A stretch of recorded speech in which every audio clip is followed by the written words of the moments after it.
හරි. අදම ඕගලන්ට කියලා දෙන්න යන්නේ ජීවවායු ඒකකයක් සම්බන්ධයි. ඒතර මෙතන මගේ වීඩියෝ එකේ ඕගලන්ට බලන්න පුළුවන් ජීවවායු ඒකකයක් තියෙනවා. ඒතකොට මේකේ 23 කියලා සඳහන් කරලා තියෙන කොටස පුතේ ජීවවායු නැත්තම් මීතේන් නිපද වෙන කොටස. එතකොට එහා පැත්තේ තව කොටසක් නැත්තම් බැරල් දෙකක් සම්බන්ධ කරපු තවත් කොටසක් තියෙනවා. එතකොට ඒකේ වෙන්නේ ජීවවායුව නැත්තම් මීතේන් අපි භාවිතයට ගන්නකන් తాවකාලිකව කපඩා කරලා තියෙන එක. පැහැදිලිද?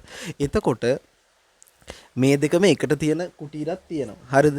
එතකොට මේ ජීවවායුව පුතේ ජීවවායුව නිෂ්පාදනය කරන්න මේක භාවිතා කරද්දී මුලින්ම මේකේ ජීවවායුව නිෂ්පාදනය කරන්න අවශ්‍ය සුද්ධජීවීන්.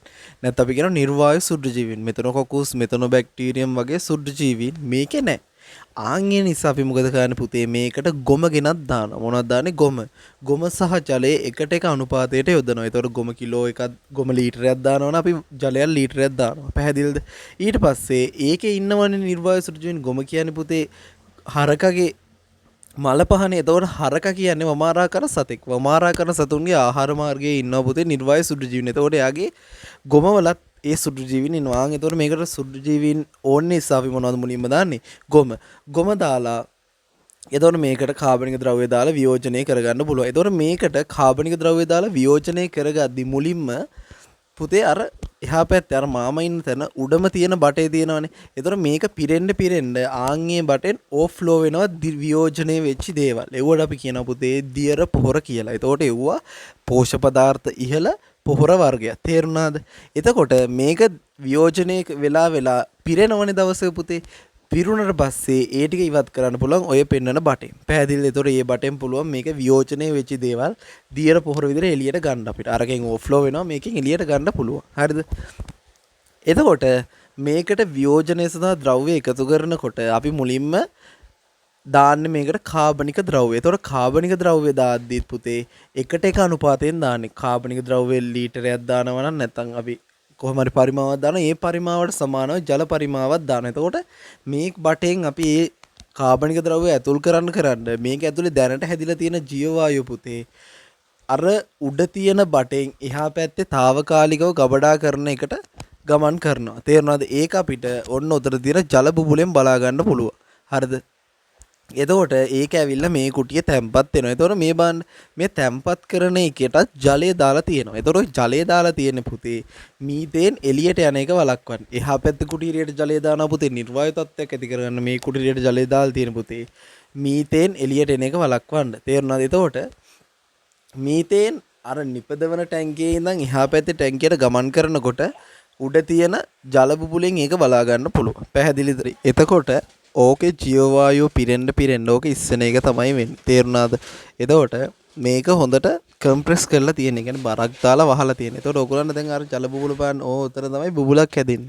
හරිද? අර මීතේන් නිපද වුණ එකේ ඉඳන් එහා පැත්ත తాවකාලික කබඩාය කරන එකට යද්දී ඔන්න ඔතනින් බුබුලක් හැදෙනවා. දැන් අර මාම අර පැත්තෙන් තද කරද්දී මොකද වෙන්නේ? අර ටික ඇතුළට යනවනේ. එතකොට මොකද වෙන්නේ? අර වායු බුබුලක් වගේ එකක්. කියන්නේ මීතේන් තමයි එහා පැත්තට යන්නේ. අරකින් ඒක අපිට බලා ගන්න පුළුවන්. තේරුණාද? තව ටික එක හොඳටම බලා ගන්න පුළුවන්. ඒ කියන්නේ මේකට අපි දැන් එකට එක අනුපාතයෙන් දාන්න ඕනේ පුතේ. දැන් අපි මේකට කාබනික ද්‍රව්‍ය එකතු කරානේ. ඒ හින්දා මේකට අනිවාර්යෙන් ඊට සමාන පරිමාවක් ජලය දාන්න. ඒතර ඔය මෙයා මේ පැත්තෙන් ජලය දාද්දී අරකින් මොකද වෙන්නේ? ලස්සන්ට මීතේන් ටික එහා පැත්තට යනවා. අර පේනවා.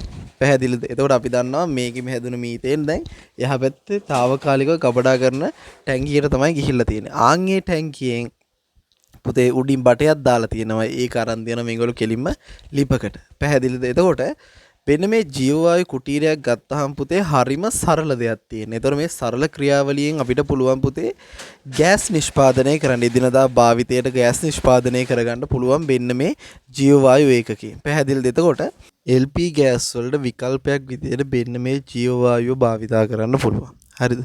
එතකොට මේගොල්ලෝ මේ ජීවවායුව නිෂ්පාදනය කර ටැංකියේ ඉඳන් తాවකාලික ගබඩා ටැංකියට ගියාට පස්සේ එතනින් ඒගොල්ලෝ බටයක් දාලා මේක ලිපකට සම්බන්ධ කරලා දෙනවා ගෑස් ලිපකට. එතකොට මේක පුතේ ඍජුවම දහනය කරන්න පුළුවන්. දැන් බලන්න කිසිම අතරමැදි දෙයක් සම්බන්ධ නැහැ. අර නිපද වුණ කෙලින්ම මීතේන් මෙතෙන්ට ගෙනහලා අර බටේ සම්බන්ධ කරනවා නිකම්ම සාමාන්‍ය ගෑස් ලිපකට. ඒතකොට දහනය වෙනවා. පැහැදිලිද? ඕගොල්ලන්ට දැන් මම පෙන්නනම් මේකට කිසිම දෙයක් මැද්දෙන් සම්බන්ධ කළ නැහැ කරාමයක් කැරෙන. කරාමයක් සම්බන්ධ කරලා තියෙනවා මෙතනින් අහක යන එක වළක්වන්න. ඒ අරෙන්න කෙලින්ම ජීව වායු ඒකකයට තමයි සම්බන්ධ වෙලා තියෙන්නේ. ඒතකොට මේක පුතේ පුනර්ජනනීයයි. අමතරව දහනයේදී අමතරව කාබන් ඩයොක්සයිඩ් වායු ගෝලයට එකතු වෙන්නේ නැහැ. ඒතකොට LP ගෑස් දහනයේදී පුතේ අමතරව කාබන් ඩයොක්සයිඩ් ප්‍රමාණයක් එකතු වෙනවා. ඒකෙන් මොකද වෙන්නේ පුතේ? ගෝලීය උණුසුම වැඩි වෙනවනේ. ආන් ඒක මෙයාගෙන් සිද්ධ වෙන්නේ නැහැ. හින්දා තමයි මෙයාට කියන්නේ ජීව වායුව නැත්තම් බයෝගෑස් කියලා. පැහැදිලිද? ඒතකොට මේක ඊටමත් වටින දෙයක් පුතේ ගෙදර හදාගන්න පුළුවන් නම් ඇත්තටම ගොඩක් වටිනවා ජීව වායුව.